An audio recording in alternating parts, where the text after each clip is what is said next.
गो PCB ने spot fixing और जुए के खिलाफ बहुत सख्त इकदाम किए हैं सपोजिटली, लेकिन यह भी फैक्ट है कि अभी भी सट्टा भी हो रहा है, जुआ भी हो रहा है, लड़कों पे इल्ज़ामात भी लग रहे हैं और ख़ुद पीसीबी का एतराफ़ भी आ रहा है। जुआरियों के मुताबिक कराची की टीम फेवरेट है और पीएसएल में जिन साबिक खिलाड़ियों पर जुए और स्पॉट फिक्सिंग के इल्ज़ामात थे उनको टीम ऑफिशल्स का किरदार अदा करने का मौका दिया गया। ऐसा क्यों, ये भी सवाल है और भी करेंगे। तारिक फातमी बिलाखिर कुर्बानी का बकरा बने। डॉन लीग स्टोरी में अभी अभी पता चला है कि ये फैसला कर लिया गया है कि तारिक फातमी को उनके ऊपर कुल्हाड़ी मार दी जाएगी और डॉन लीग्स में उनको मुजरिम करार देकर फारिग कर दिया जाएगा। जाहिर बात है परवेज रशीद को वापस लाना है, किसी तरह तारिक फातमी को फारिग करना है, लेकिन सवाल ये पैदा होता है कि तारिक फातमी ने किसके कहने पे ये सब कुछ किया और क्यों किया। अभी तो ये सवाल शुरू होंगे, ज़रा ऑफिशियल नोटिफिकेशन आ जाए उसके बाद इस पर करेंगे। कामरान लशारी बहुत एक्टिव हो गए हैं। कामरान लशारी बदनाम ज़माना एक अपना शख्स जो मैंने पिछले प्रोग्राम में उनको कहा भी था, दावत भी दी थी कि भाईजान बड़ा टाइम है आपके 7 तारीख तक, आपका जब दिल करे आप आकर अपनी पोजीशन यहाँ पे क्लियर करें, लेकिन वो मैसेजिंग कर रहे हैं, लोगों को टेक्स्ट मैसेजेस कर रहे हैं। मुझे भी एक किसी को उनका मैसेज पहुँचा कि it is a pity that a senior member has become a part of the ongoing smear campaign. The allegations of the Mubashir Luqman show were completely false and malicious. Or blah blah blah blah. What a coincidence. Should have spoken to me if interested in clarification rather than sending messages to all. That speaks for real intent to hit below the belt. No, Mr. Lashari, I offered you to come on the show, and I offered that on the show itself. क्या ये सही नहीं है कि आपके ऊपर नैब की inquiry है? क्या ये सही नहीं है कि आपका नाम ECL पे है? क्या ये सही नहीं है कि आप कुर्दबुर्द में यानी काफ़ी चीज़ों पे आपका नाम आया हुआ है? क्या ये सही नहीं है कि करोड़ों रुपया जो लाहौर की मुख्तलिफ बिल्डिंग्स के लिए इकट्ठा किया गया था उसका अभी तक सवाल उठ रहा है और आपने उसके जवाब नहीं दिए? और क्या ये सही नहीं है कि आपके ऊपर ऑन गोइंग इंक्वायरीज चल रही हैं करप्शन की और कोर्ट्स में भी केस है? अगर ऐसा सब कुछ है तो फिर आप एक पब्लिक बॉडी का इलेक्शन कैसे लड़ सकते हैं और क्यों लड़ सकते हैं? पहले अपने आप को क्लियर करा लें, बाइज्जत तौर पे बरी हो जाएं, उसके बाद आप आएँ और लोगों के ऊपर इल्ज़ामात लगाएं, चाहे सीनियर मेंबर हो चाहे जूनियर मेंबर हो, व्हाटएवर। आपको मैं बताऊंगा अभी लशारी साहब के मुतालिक भी। PSL के ऊपर आज बहुत कुछ है हमारे पास। मेरे मेहमान है राना अजीम, सदर PFU, आरिफ अब्बासी साबिक चेयरमैन क्रिकेट बोर्ड के, सरफराज नवाज साहब साबिक टेस्ट क्रिकेटर, और जनाब इमरान नज़ीर दुबई से हैं मेरे साथ पाकिस्तानी क्रिकेटर टेलीफोन के ऊपर। आप सबका बहुत बहुत शुक्रिया। वेरी क्विकली, ये क्या बात है कि ये लशारी जो है ना, ये उसी नौकरी पे रहते हुए, सरकारी नौकरी पे रहते हुए सडनली उनके भाई के पास इतना कुछ आ गया, यानी मैंने लिया और आपको देना शुरू हो गया सडनली। आपका बिजनेस जो है ना वो पता, ये तो को बताए ना कि कैसे। बात यह है कि कामरान लशारी का जरा आप थोड़ा सा माजी में चले जाएं। DG PHA से शुरू होते हैं, बसंत फेस्टिवल, आहिस्ता आहिस्ता यहाँ से निकलते हैं, केनाल मेले से निकलते हैं इस्लामाबाद में CDA के प्लाट, वहाँ से निकलते हैं ब्यूरोक्रेसी के अंदर अपना एक हिस्सा बनाते हैं, अपना एक तल्लक बनाते हैं। फिर जब सुप्रीम कोर्ट की तरफ से अहकामात जारी होते हैं, जब इनका नाम आता है F9 पार्क में, बिल्कुल उसके बाद फौरी तौर पर इनको बचाने वाले, इनसे मोहब्बत करने वाले जो हिस्सेदार होते हैं वो इन्हें लाहौर ले आते हैं। अब लाहौर लाकर मुझे बताएं, अंदरून शहर जो ओल्ड सिटी लाहौर का है उसकी तो अथॉरिटी है जिसको ये सब कुछ कर रहे हैं। क्या लाहौर के तमाम दरवाजे पे कोई नई चीज़ आई? क्या पुरानी बिल्डिंगें, इमारतें ठीक हुई? क्या अंदरून शहर के अंदर वो जो दीवारें खड़ी थी पुरानी, वो जो पुराने मंदिर थे, जो पुरानी बिल्डिंगें थी, जो एक हमारा असासा था, क्या वो सामने आया? उसमें से कोई किसी एक चीज़ की बचत हुई? नहीं हुई। हुआ क्या कि इंटरनेशनल फर्म्स को बुलाया गया, उनसे अंदरून शहर के नाम पे अपने वर्षा को बचाने के नाम पे बहुत से पैसे लिए गए और उन पैसों में बहुत से लोग हिस्सेदार हैं। इसलिए कामरान लशारी कामयाब होते हैं कि आज उस सूबे के अंदर जहाँ बहुत से उनके चाहने वाले मौजूद हैं, ब्यूरोक्रेसी में बहुत से चाहने वाले मौजूद हैं, वो उनसे अपना हिस्सा वसूल करते हैं। लशारी साहब, आपको मैं फुल मौका दूंगा, आप जब चाहें आप मेरे शो में आएँ और आप ज़रा जवाब दीजिएगा। कुछ सवालात मैं कर रहा हूँ आपसे अभी कि साबिक सदर परवेज़ मुशर्रफ के दौर में सिक्योरिटी वजूहात की बिना पर सफारत खानों तक शहरियों को पहुँचाने के लिए एक शटल सर्विस शुरू की गई थी और उस वक्त के चेयरमैन CDA आप थे। और याद करिएगा आप चेयरमैन CDA कैसे बने थे, कम अज़ कम आप और आपका खुदा और आपका ज़मीर तो जानता है ना, फिर बाद में ज़रा एतराज़ करना। और मेंबर फाइनेंस ने यह ठेके देते वक्त प्राइवेट कंपनी की सिक्योरिटी क्लियरेंस भी हासिल नहीं की, और उस वारदात में सीडीए के कई अफसरान भी मुलव्वस थे अपेरेंटली। और पब्लिक अकाउंट्स कमेटी ने पहली बारी 2013 और 14 में इस गैर कानूनी ठेके का नोटिस लेकर इंक्वायरी का आपके ऊपर हुक्म दिया, और इंक्वायरी कर्नल अरशद नसीम नामी अफसर ने की थी, लेकिन अचानक उस इंक्वायरी की फाइल ही सीडीए से गायब हो गई। उसके बाद 2 बार इंक्वायरी हुई, लेकिन फाइल को ना मिलना था ना मिली। कमरान अशारी के इसी दौर में कन्वेंशन सेंटर के करीब तामीर होने वाले एक ग्रैंड हायत होटल का केस भी मंजर आम पे आ गया। होटल की ज़मीन की मालियत 4 अरब 48 करोड़ थी, जिसे सीडीए ने सिर्फ 48 करोड़ डाउन पेमेंट लेकर होटल इंतज़ामिया को होटल की तामीर के लिए हवाले कर दी, और यह रकम ज़मीन का सिर्फ 10% हिस्सा था। इस पर मजीद ये कि डाउन पेमेंट लेने के बाद बाकी पेमेंट क्यों नहीं वसूल की गई? लशारी साहब, इसका प्लीज़ मुझे जवाब इसी तरह टेक्स्ट करवा दीजिएगा जो आप कर रहे हैं। और आप कह रहे हैं below the belt, no below the belt नहीं है, बड़ी सीरियस एलिगेशंस हैं, and yes you have a right to answer, and yes you should answer जब आप आना चाहें। ये प्रोग्राम, इसका फोरम आपके लिए हाजिर है, लेकिन मेरा कंटेंशन ये है कि जिसके ऊपर इतनी शदीद इंक्वायरीज चल रही हों, उसको किसी ऐसी जगह का इलेक्शन लड़ने की इजाज़त नहीं होनी चाहिए जहाँ पे पब्लिक अकाउंट्स जो हैं वो मौजूद हों। आप एग्री करते हैं? बिल्कुल करते हैं। इसके बेटे ने जो फिल्म बनाई, उसका पैसा कहाँ से आया? उसके बाद जो फड्डा पड़ा वो किस तरह हल हुआ? अभी तक हल तो नहीं हुआ। वो कहाँ से पैसा आया? वो डॉक्टर साहब का जो है ना पैसा था, और डॉक्टर साहब को अभी तक ये नहीं पता कि उसका हिसाब का है, लेकिन इन्होंने ये क्लेम कर दिया कि ये हमारी फिल्म है, मैं प्रोड्यूसर हूँ उसका। तो फिर अंदाज चलें, ऊपर से लेकर नीचे तक ये सब इसी तरह है। मैं तो चैलेंज करता हूँ कि आप सिर्फ अंदरून शहर में चले जाएं तो आपको पता चल जाएगा कितने करोड़ों रुपए का फंड जो है अंदरून शहर के नाम पे लिया गया, और वह कहाँ है, वो कौन खा गया, उसको आज तक किसी एक शख्स ने चेक नहीं किया।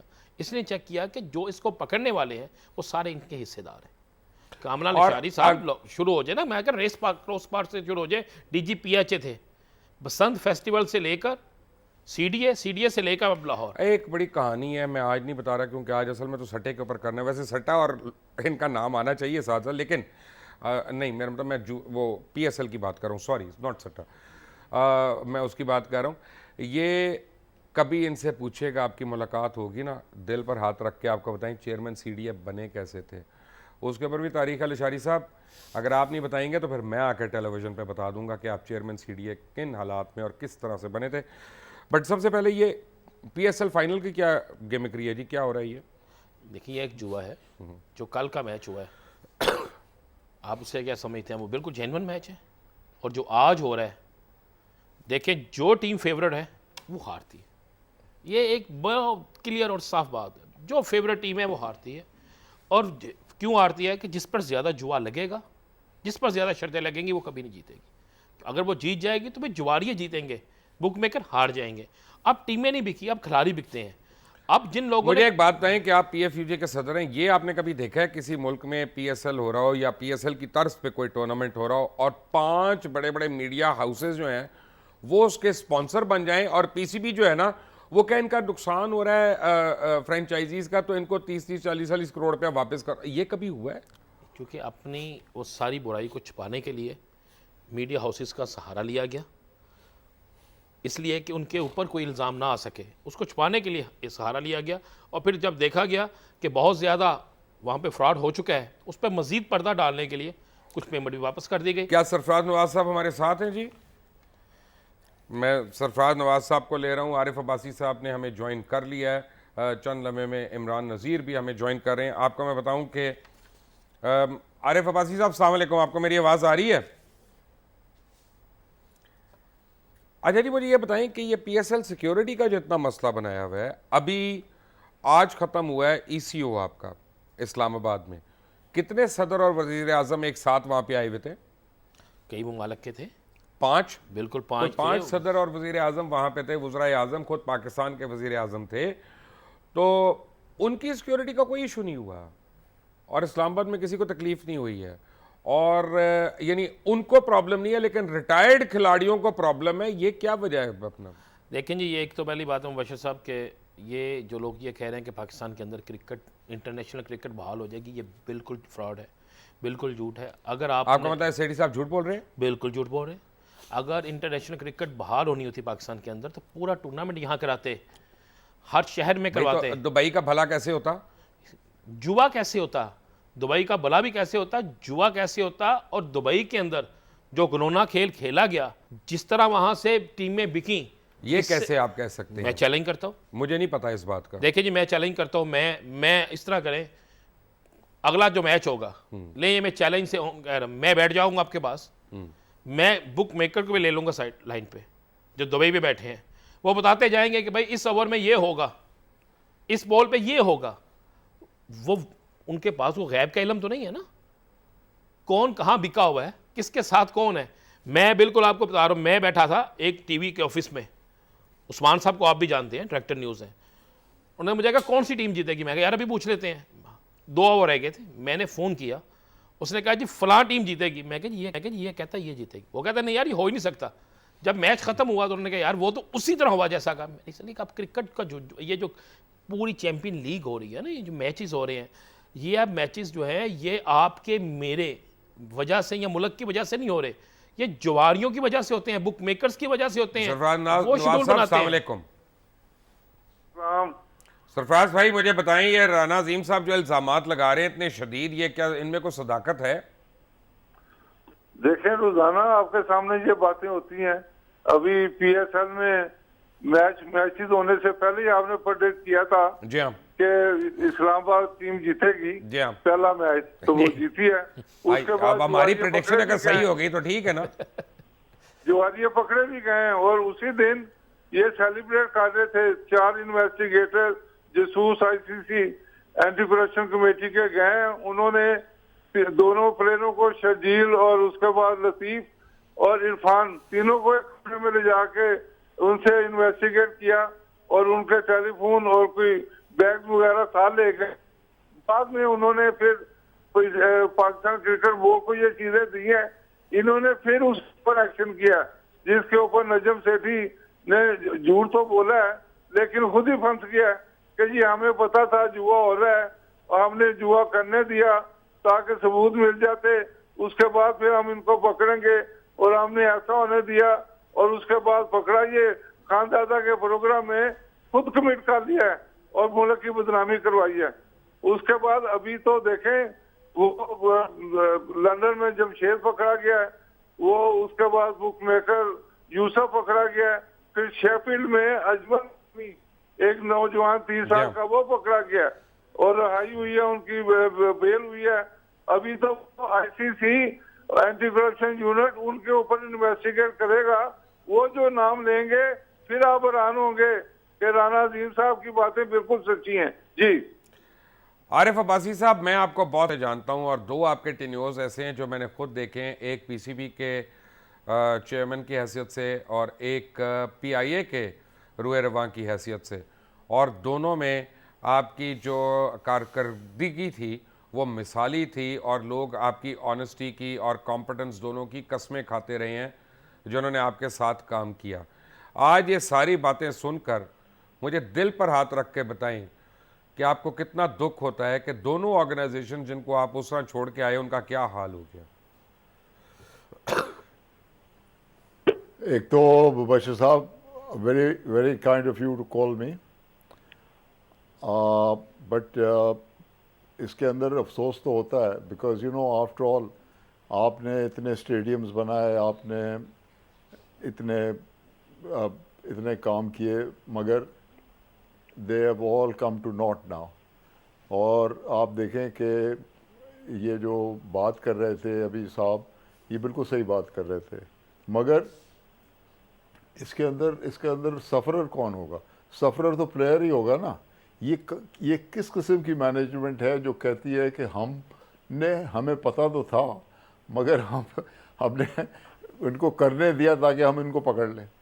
गुड गॉड, मैनेजमेंट का तो काम आप भी अच्छी तरह से जानते हैं कि मैनेजमेंट का तो काम है टू प्रोटेक्ट अपने प्लेयर्स को और उनको सही राह पे चलाए। ये कि आप उनको और शेयर दे के, बेट दे के पकड़ना, this is very unfair, Sarfaraz साहब, वेरी अनफेयर। और ये बात सही है। बात यह कि आज इस्लामाबाद में इको कॉन्फ्रेंस खत्म हुई है, उसमें 5 हेड ऑफ स्टेट्स थे, 5 और फिर वज़ीर आज़म पाकिस्तान भी, तो ये गैर मुल्की कमेंटेटर्स तक को नहीं ला सकते यहाँ पे?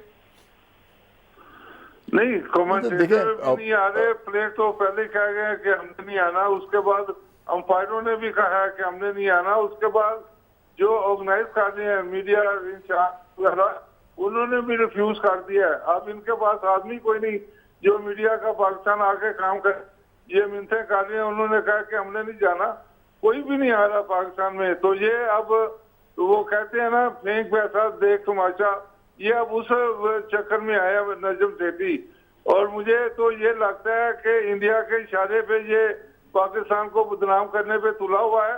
और जो ये हरकतें कर रहा है कि प्लेयर जा रहे हैं, उसके बाद जो पूरी दुनिया में पाकिस्तान की रुसवाई होगी और जो चीजें सामने आएंगी कि ये जो इनके एम्बेसी के लोग, उनकी इंटेलिजेंस अपने अपने मुल्क में ये लिख के भेजेगी कि जी यहाँ पे ये हालात हैं। और आपने जैसे कहा कि समिट 5 हेड आए हैं और ये को नहीं ला सकते, तो ये सारा कुछ लिखा जाएगा और वो ये चीजें दिखाएंगे कि लाहौर में कर्फ्यू नुमा सिस्टम है, बक्सर बंद गाड़ियां हैं। और उसके बाद एक और चीज है कि जो 2 इनक्लोजर हैं वो पंजाब हुकूमत और वफाकी हुकूमत ने खुद सारी टिकटें खरीद ली हैं। अब ये पैसा किसने दिया है? हमारा और आपका पैसा गया है। ये एक और नया इन्होंने स्टैंडर्ड निकाल लिया है। तो सारी चीजें तो हो गई हैं कि नाहिर है। अब ये 4-8 आदमी इस तरह को और ढूंढ रहे हैं और जिनको ला के ये 2 मैच खिला देंगे। और अब देखें कि कौन कौन से ये रिटायर्ड प्लेयर लाते हैं या क्या आता है। जी, राना अजीम, आरिफ अब्बासी, सरफराज और इमरान नज़ीर मेरे साथ ही हैं। एक ब्रेक के बाद, टेक अ ब्रेक।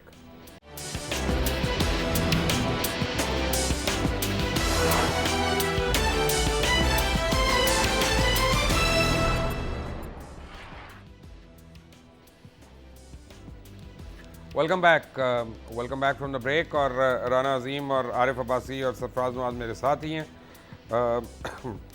आरिफ साहब, आपको मेरी आवाज़ आ रही है? जी बिल्कुल आ रही साहब। आरिफ साहब, अगर पहले क्रिकेट टीम की ट्रेनिंग के लिए आर्मी की ज़रूरत पड़ी थी, उनको पीएमए भेजना पड़ा था, फाइनल के लिए भी हमें फ़ौज की मदद चाहिए, रेंजर्स की मदद चाहिए, तो इंटरनेशनल क्रिकेट के लिए भी वज़ीर आज़म की बजाय आर्मी चीफ को ये दे देते हैं जिम्मेदारी हम, वो बेहतर नहीं है? आप देखिए कि मुबशिर साहब के पूरा पाकिस्तान इस वक्त, पाकिस्तान जो है वो सिर्फ सिक्योरिटी ओरिएंटेड मुल्क हो गया है। और पूरे पाकिस्तान की सिक्योरिटी को इनने माइक्रोस्कोप में डाल दिया एक क्लब मैच के लिए। तो आप जो मैसेज भेज रहे हैं, एक तो पाकिस्तान की बदनामी का, और दूसरा मैसेज जो भेज रहे हैं वो ये है कि we do have a serious problem security wise. फिर नहीं तो इसकी ज़रूरत क्या थी? ये तो कभी नहीं हुआ पाकिस्तान में। आपने 2 वर्ल्ड कप्स भी होल्ड किए हैं, ऐसी बात नहीं है। मगर आप ये कर क्या रहे हैं? आप प्रूफ क्या करना चाह रहे हैं? ये तो क्लब मैचेस हैं, और क्लब मैचेस के अंदर वो फॉरेन प्लेयर्स थ्रेटन कर रहे हैं खेलने के लिए जो रिटायर हो चुके हैं। तो उनकी जो देखा जाए मार्केट वैल्यू, वो तो ज़िल्च। तो आप प्रूफ क्या करना चाह रहे हैं कि इससे आईसीसी इम्प्रेस हो जाएगा? I doubt it. आईसीसी तो कभी इम्प्रेस हो ही नहीं सकता इससे, इसलिए कि आप किसी को रिसीव करने जाते हैं तो पूरा बैंड बाजा लेके जाते हैं। There is security. तो जब सिक्योरिटी एक आदमी को रिसीव करने जाती है तो फिर पूरी टीम के लिए क्या करेंगे आप? और फिर आपने दूसरा काम किया कि किसी और का नाम ही नहीं लिया। आई मीन, यहाँ पे पाकिस्तान में जिस तरह आपसे कह रहा था, मैं हेट रिपीटिंग माई सेल्फ, मगर यहाँ पे वर्ल्ड कप्स हो चुके हैं, यहाँ पे ग्राउंड्स की कोई कमी नहीं है, मगर बार बार सब लाहौर के नारे जो मार रहे हैं, ये तो इससे तो देखें बहुत ही खूबसूरत ग्राउंड है मुल्तान में। फिर देर इज़ एक ग्राउंड है आपका फैसलाबाद में, वो तो टेस्ट सेंटर है। फिर कराची, तो ये कह रहे थे कि एक साहब कह रहे थे कि साहब कराची तो ठीक नहीं है, मगर कराची अगर ठीक नहीं है तो किसकी फॉल्ट है? यहाँ तो जब श्रीलंका आई थी तो वहाँ भी कोई खराबी नहीं हुई थी, और ब्रेंडन क्रूपू ने बार बार कहा कि दूसरा मैच भी यहाँ कर दीजिए, इसलिए कि ये आपका लिटमस टेस्ट है। मगर आपने, इन लोगों ने नहीं किया मैच यहाँ पे, and you are still suffering from consequences. तो मेरे तो समझ से बाहर है कि ये करना क्या चाह रहा है। एक क्लब मैच के ऊपर इतना इंतजाम अगर कर रहे हैं तो टेस्ट मैच में क्या करेंगे? सरफराज साहब, प्रॉब्लम यह है कि कहते हैं सेठी साहब कि हम करोड़ों की आमदनी लेके आ रहे हैं इस मैच से, 22 मैचेस पाकिस्तान से बाहर और एक मैच यहाँ पे, आमदनी किधर गई? देखें, सेठी तो झूठों का पलंदा है, हर रोज नए से नया झूठ बोलता है और ये बना के लाता है चीजें कि अपना आज कौन सा झूठ बोलना है, कल कौन सा बोलना है। अब मेरा इसका आपकी वजह से मुझे भी नोटिस मिल जाना है। नहीं, रिट मैंने काटी है इसके खिलाफ कि ये अच्छा। बताए कौम को कि ये मलक क़य्यूम ऑनरेबल जस्टिस साहब के सजा याफ्ता लोगों को पीसीएल में क्यों अपना लेके आया है। उसके साथ साथ फिर ये दूसरा जो एक ओल्डर मैन रखा हुआ है शहरयार साहब, वो रोजाना नई से नई, आज उन्होंने ऐलान कर दिया जी कि अगला पीसीएल कराची में होगा। भाई पीसीएल अभी तो उसके ऊपर जुआ की चीजें बाहर आनी है, जो मैंने अर्ली ऑन बताया है। आईसीसी इन्वेस्टिगेटर जो उन्होंने चीजें पकड़ी हैं, उसके बाद जो लंदन में जमशेद ने आके चीजें यूसर ने बतानी है, और कई प्लेयरों के नाम आने हैं, इन्होंने खुद पकड़े हैं 5-6 प्लेयर। उसके बाद खामोश हो गए कि मैच करवा दें, उसके बाद इन्वेस्टिगेट करेंगे। तो उसके बाद इरफान के ने वो भी कि मेरी भी अपना जुआ ग्रुप वालों से 3-4 मीटिंगें हुई हैं, इस तरह की बातें। तो ये सारी चीजें तो आपके सामने हैं। उसके बाद ये फिर एक और इसने झूठ बोल दिया कि जी इसी साल टीमें आएंगी पाकिस्तान।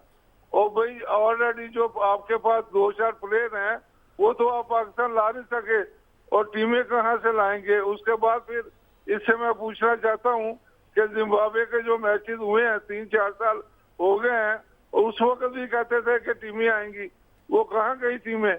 तो ये सारे ऐसे माल कमाने का मामला है, और वो सब दुनिया को पता है कि 1.3 अरब रुपया इन्होंने पहले पिछले पीसीएल में जमा करके 4 करोड़ क्रिकेट बोर्ड को दिया, और उसके बाद 70-80 लाख रुपया इन्होंने फ्रेंचाइज में बांट दिया। उसमें अब इन्वेस्टिगेट करना चाहिए थ्रू पाकिस्तान का जो ऑडिटर जनरल, उनके थ्रू करना चाहिए। ये अपने ऑडिटर ला के और उनको मिली भगत करके, ऑडिटेड रिपोर्ट तो अभी तक आई नहीं है पिछले साल की। आरिफ साहब आ गई है, सेनेट कमेटी ने मांगी है। देखिए मैं एक मिनट सरफराज जी, आरिफ साहब 1 मिनट। इन्होंने मुबशिर साहब कहा था जब पहली पीएसएल के कंक्लूजन पे कि एक दिन में मैं ऑडिट रिपोर्ट शाया कर दूंगा। वो it is the longest day, अभी तक तो नहीं आया, साल से ऊपर हो गया। और उसके साथ साथ वो तो ऑडिटर जो है वो तो चार्टर्ड अकाउंटेंट की फर्म कर सकती है, और अटेस्ट जो करते हैं वो एक्सटर्नल ऑडिट होगा ना, वो तो हो नहीं रहा। राना साहब, प्रॉब्लम यह है कि जब आपके इतने बड़े बड़े टीवी चैनल जिमों के स्पॉन्सर बन जाएंगे तो बुराइयों की निशानदेही कौन करेगा? कोई नहीं करेगा।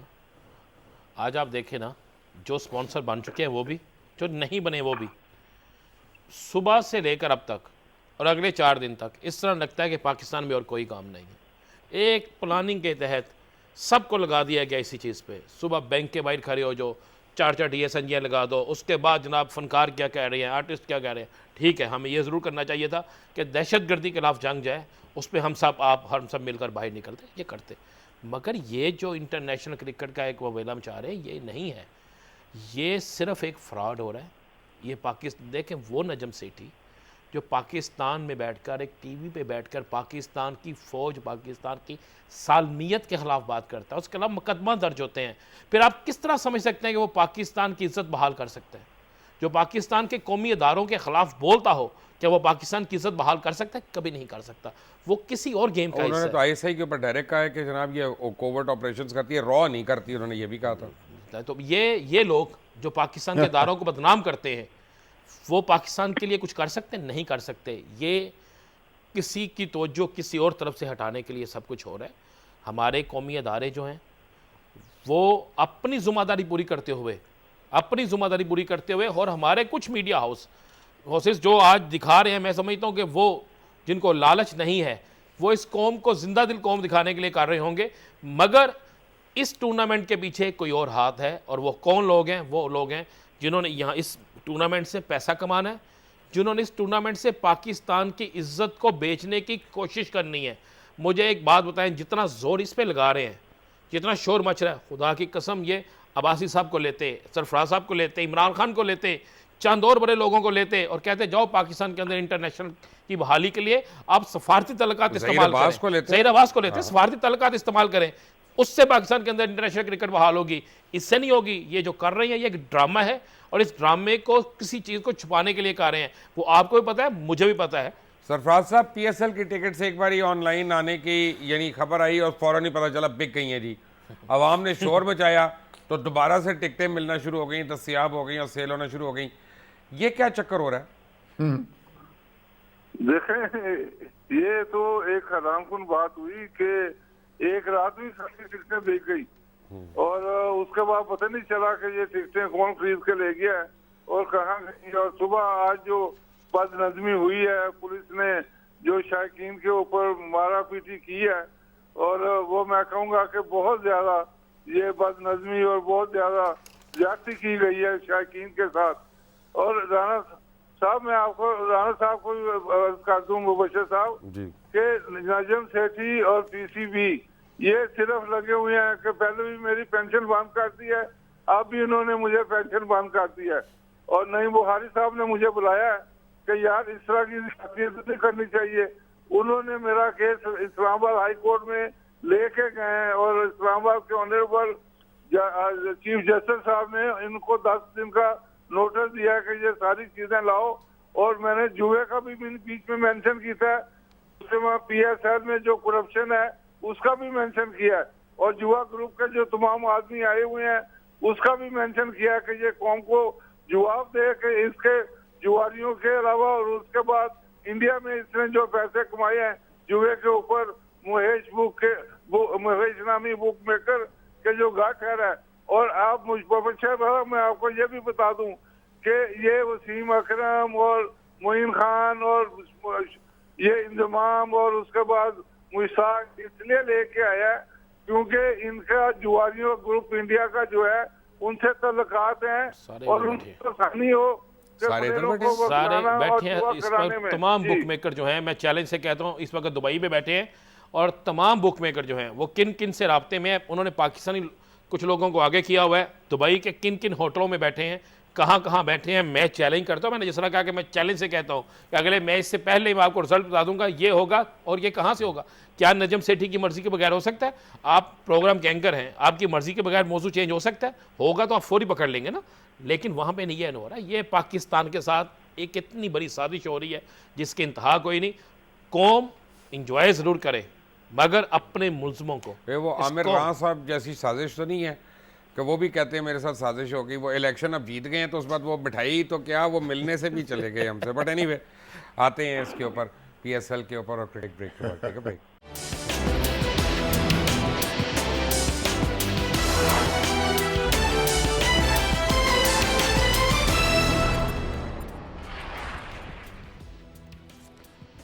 Welcome back. आरिफ अब्बासी साहब, एक ज़माना होता था कि पीसीबी का इन्फ्लुएंस जो था वो बीसीसीआई से बहुत ज़्यादा होता था इंटरनेशनल क्रिकेट पे। वो क्या मकाम आया कि हम लोग इंडिया के आगे इतने कमज़ोर होते चले गए? ये देखें मुबशर साहब, दिस ऑल स्टार्टेड, ये जब शुरू हुआ ये एडहॉकिज्म से शुरू हुआ। जब आपने सारी जनरल बॉडी को डिसमिस कर दिया, ये एक कंपनी है, यूनाइटेड नेशंस, इनको गलतफहमी है कि वो आईसीसी की तरह है, मगर आईसीसी कंपनी है और फॉर टैक्स रीजंस वो मोंटे कार्लो में या दुबई में वो रजिस्टर्ड है और उनके जितने मेंबर्स हैं वो सारे एसोसिएशंस हैं या कंपनीज हैं सिवाय पाकिस्तान के। हमने क्या किया कि जो अच्छी खासी कंपनी थी और इसके ओनर्स जनरल बॉडी थी, उसको उठा के आपने मेंबरशिप भी SECP से ले ली और फिर उसके साथ साथ सारे जनरल बॉडी के मेंबर्स को रफा दफा किया। जब से ये हुआ है तो यहाँ पे चेक एंड बैलेंस तो रहा ही नहीं। ये चेक एंड बैलेंस अगर होता तो एक ऑनररी ट्रेजरर अपॉइंट किया जाता, और वो ट्रेजरर क्या सबसे ज़्यादा इम्पोर्टेंट फंक्शन होता है, वो होता है कि अपनी बजट बनाना, बजट को अप्रूव करवाना और उसके साथ साथ इसकी ऑडिट करवाना और ऑडिट को एक प्रॉपर चार्टर्ड अकाउंटेंट की कंपनी से अटेस्ट करवाना। जब यही नहीं हो रहा है 20 साल से, तो व्हाट यू एक्सपेक्ट? ये तो होना है, ये तो फ्री फॉर ऑल हो गया ना। और लोगों को दिख रहा है कि अब भी इतने पैसे हैं क्रिकेट बोर्ड के पास, तो आपकी जो इन्फ्लुएंस का जो एंगल था वो तो डिसअपियर हो गया, इसलिए कि इंडिया तो आपके पीछे ज़्यादा था ना कि हमें वर्ल्ड कप में इन्वॉल्व करो, और हम करते थे। मगर अब तो ये ऑपोजिट हो गया है कि वो आपके ऊपर हावी हैं। आप बॉम्बे जाते हैं, आपको रिफ्यूज़ कर दिया जाता है कि हम आपसे नहीं मिल सकते, आप घर जाएं। फिर आप दिल्ली जाते हैं डेस्परेशन, वहाँ से भी आपको राजीव शुक्ला आपसे नहीं मिलता, आप वापस आ जाते हैं। तो ये कोई तरीका है? आप तो पाकिस्तान के नाम को गटर में डाल के उसको बाहर भी नहीं निकाल रहे, आपने तो गटर में डाल के भूल गए। तो इस तरह से आपकी इन्फ्लुएंस इरोड हुई है और इरोड होती चली जाएगी। एक बात मैंने 90 पता नहीं किस में कही थी कि देखिए, the corruption is in Bombay और the corrupted are now all over the world. तो ये जब तक आप इसको चेक नहीं करेंगे, और कैसे चेक कर सकते हैं? जब तक आपके पास रिप्रेजेंटेटिव्स ना हो, आप नहीं चेक कर सकते इनको। और इंडिया कर रहा है जो इंडिया चाहता है। आप देखिए ना, उनके प्रेसिडेंट जो है वो जेल चले गए, उनके सन इन लॉ वो खुद चले गए भाग के ICC में, ICC से भी निकाले गए। तो जो स्कैंडल्स कहाँ हो रहे हैं? सुप्रीम कोर्ट ने एक पैनल बना के एक लेडी क्रिकेटर को इंचार्ज बना दिया क्रिकेट बोर्ड का वहाँ। ये कितनी बड़ी इंसल्ट है, मगर उसको भी वो वेदर कर गए। उसके साथ साथ आप देखें कि आपके पास वर्ल्ड रिकॉर्ड होल्डर है लेडीज क्रिकेट के अंदर, वेस्ट इंडीज के खिलाफ उसने रिकॉर्ड किया और विजडन में 3 पेजेस उसको डेडिकेट किए गए, और वो उसका आखिरी मैच था, उसके बाद उसको सिलेक्ट ही नहीं किया। तो ये इसीलिए हो रहा है कि चेक एंड बैलेंस नहीं है, और जब चेक एंड बैलेंस होता है मैं आता हूँ इस पे सरफराज नवाज साहब, राना अजीम साहब ने तो बड़ी कारी ज़रबें लगाई हैं जुए के हवाले से। बल्कि एक्सक्यूज मी, मेरे पास क्या हो रहा है कि यहाँ पे लोग मुझे व्हाट्सएप कर रहे हैं मैसेजेस वगैरह। एक वेबसाइट है bet live in play, cricket betting हो रही है, यानी एज वी स्पीक उसके ऊपर बेटिंग हो रही है और उसे पता चल रहा है कौन सी टीम फेवरेट है, कौन सी नहीं है, सबको व्हाट्स गोइंग ऑन, ये सब कुछ। बिल्कुल, मैं यही आपको बता रहा हूँ कि जितनी देर तक नजम सेठी साहब मौजूद हैं, उतनी देर तक पाकिस्तान क्रिकेट में जुआ खत्म नहीं हो सकता, करप्शन खत्म नहीं हो सकती। अब आप देखें FIA ने टेकअप किया हुआ है करप्शन का केस, अब पता नहीं किसकी सिफारिश में जाएगी, वो केस को ऐसे नीम केस कर देंगे। उसके बाद राणा साहब, ये मुबशर लुकमान साहब, मैं ये अब पूछना चाहता हूँ इनसे कि ये तो एक दिन का खेल खेल रहे हैं ना, कि एक दिन पाक फौज को बुला के जो रद्दुल फसाद के अंदर मैसिव काम कर रही है, उनको ऐसे डिस्टर्ब कर दिया और उनका टेस्ट ले रहे हैं और एजेंसियों का टेस्ट ले रहे हैं। ये नजम सेठी जो खेल खेल रहा है, उसमें आप देखें, ये कहता है टीमें आएंगी, टीमें एक दिन में एक जगह थोड़ा खेलेगी, टीम के 3 टेस्ट मैच होते हैं, 5 ODI होते हैं, 2 T20, वो पूरे मुल्क में खेले जाते हैं। तो ये तो एक दिन के लिए कोई प्लेयर नहीं बुला सके, तो ये जो बड़े लंबे ऐलान कर रहे हैं, कि टीमें आएंगी, ये होगा, और पहले जिम्बाब्वे को भी इतना पैसा लुटा दिया। उन्होंने भी जाके एडवर्स बयान दिया कि जी बड़ा मुश्किल हालात में हम खेले, कर्फ्यू लगे हुए थे। और अब आप देखें कि जो लोग जाएंगे ग्राउंड में, वो पानी लेके नहीं जा सकते, वो खाना लेके नहीं जा सकते, अब वो वहाँ भूखे मरेंगे, और ना वो स्टेडियम से बाहर निकल के कुछ कर सकते हैं। इर्द गिर्द दुकानें बंद हो गई हैं, वो बेचारे लोगों को एक हफ्ता अलग मुश्किलात का सामना है। तो ये एक मैच के लिए नजम सेठी जो जिद्दी बच्चा बना हुआ है, इंडियन एजेंट, उसके लिए क्यों इतना कुछ किया जा रहा है? जी वेरी क्विकली, 1 मिनट है राना साहब। बात यह है कि जी अगर आपने पाकिस्तान के अंदर पाकिस्तान की क्रिकेट को बचाना है तो पाकिस्तान क्रिकेट को तबाह करने वाले नजम सेठी समेत जो चंद लोग हैं उनको यहाँ से भेजना होगा भाई। कहाँ भेजें? उनको इंडिया भेजे, जिस मुल्क से आए हैं, जिस मुल्क की नहीं, क्रिकेट इंडिया के लिए। से तो नहीं आए ना यार। चले जी, मैं कहता हूँ वो किसके हैं? इंडिया से नहीं आए तो कहाँ से आए हैं फिर ये? वो आए तो यहीं के हैं। नहीं नहीं, हमारे नहीं है, हम ना उसे मानते हैं। ये इंडियन एजेंट है। मैं बार बार कह रहा हूँ, जिसने करना है मुझ पे केस करे। मैं एक मिनट कैसे मान लूँ ये? इसका तो एविडेंस देना पड़ेगा ना जी। कौन और कितने सबूत चाहिए आपको सर? मुझे जो पाकिस्तान की पाक फौज को गाली देता है, जो उसके खिलाफ साजिश करता है, वो पाकिस्तान नहीं है। मैं नहीं उसको पाकिस्तानी समझता। कम अज कम वो सच्चा पाकिस्तानी नहीं मैं कहूँगा। चले ये मैं कह सकता हूँ। नहीं, मैं उसे पाकिस्तानी ही नहीं कहूँगा। आप सच्चा या झूठा तो एक साइड पे कर दे, वो पाकिस्तानी ही नहीं है। ये पाकिस्तान के अंदर किसी और के एजेंडे पे काम कर रहे हैं, आज से नहीं कर रहे, बहुत पुराने कर रहे हैं। और बदकिस्मती हमारी देखें, हमारा साबिक वज़ीर आला है। यही तो मैंने तो कहा कि पाकिस्तान के अंदर हमें फिर ग़ुलामी का तोग हमारे गले में डालने के लिए कुछ ऐसे लोग हमारे ऊपर मुसल्लत कर दिए गए हैं जिनको किसी चीज़ का इल्म नहीं। उन्हें बस एक ही टॉर्क दिया गया है कि आपने पाकिस्तान के अंदर बादअमनी किस तरह फैलानी है, लिसानी फसादात किस तरह हवा देनी है, पाकिस्तान को बदनाम किस तरह करना है, ये कुछ दे गया। मुझे आप बताएं, ये एक नजम सेठी है। और अगर तारिक फातमी वाली बात भी दुरुस्त है, अगर इससे ज्यादा अगर लेना चाहती हैं तो वो रेड कैप वाले जो जाहिद हामिद साहब हैं, उनको किसी दिन टीवी पे लेना, वो इनकी असलियत आपको बताएंगे। और सुप्रीम कोर्ट में इसके खिलाफ केस भी दर्ज किया था, जो चौधरी साहब ने रिजेक्ट करके उसको बीच में डाल दिया, वरना उसमें सारी चीजें थी कि ये इंडियन एजेंट, ये वो सारा। और ISI के पास रिकॉर्ड मौजूद है। 8 माह ये हैदराबाद जेल में जब फौज के खिलाफ गिरफ्तार हुआ तो जियाउल हक ने आम माफी की, वरना तो ये बात को फांसी लगनी थी। जी नवाज़ साहब, आज सब एक आखिरी बात में हल कर दो। आपको पता है एक और साजिश क्या हो रही है? आपके मेरे और इस पाकिस्तान के हर उस सहाफ़ी के ख़िलाफ़ जो पाकिस्तान में सच बोलता, सच दिखाता, सच के लिए बाहर निकलता है।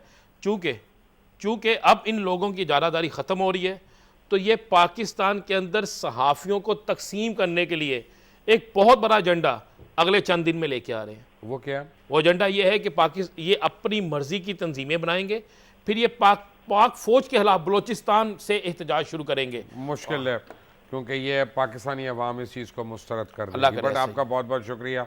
अल्लाह ताला पाकिस्तान और पाक को अपनी हिफाजत में रखे और हामी और नासिर रहे। अल्लाह हाफ़िज़।